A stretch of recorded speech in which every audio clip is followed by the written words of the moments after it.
41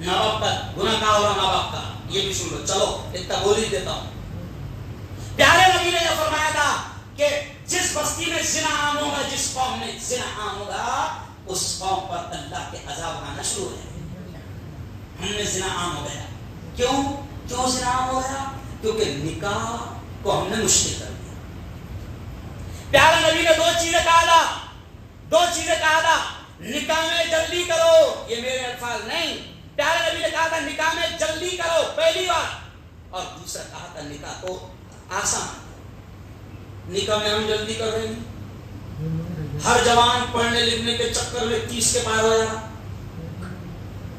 بالغ ہوا وہ 16 سال کی عمر میں، 17 سال کی عمر میں، 18 سال کی عمر میں۔ دیکھو میں بہت پانی کی بات سمجھا رہا ہوں، ہے نا؟ زیادہ پڑھے لکھے ہو گئے، دماغوں میں تمہاری بات آ رہی نہیں، جب تباہی مچے گی جب آئیں گی۔ اب نبی پاک نے کہا کہ نکاح میں جلدی کرو، نکاح میں دیر مت کرنا۔ اب بچہ اور بچی جب بالغ ہو جاتے ہیں تو اس عمر کو اگر آپ نے کراس کر دیا تو یہ نیچر ہے، یہ فطرت ہے۔ جیسے بھوک لگتی ہے تو کھانا ضرورت ہے، ایسی بالغ ہونے کے بعد میں ایک اور ضرورت مرد کی بھی رہتی ہے، عورت کی بھی رہتی ہے۔ اب اس میں تم دیری کرو گے پڑھانے کے چکر میں، لڑکے بھی، ہر لڑکے کو میں دیکھ رہا 25 سال کے اوپر جا رہا، کیوں؟ ابھی پڑھ رہا۔ اچھا بھائی اسی کو کرانا میں بھیج کی شادی نہیں نا مفتی صاحب، ابھی کیسا ہے اس کے پیروں پہ کھڑے رہے، کبھی ہاتھ پہ کھڑے رہے،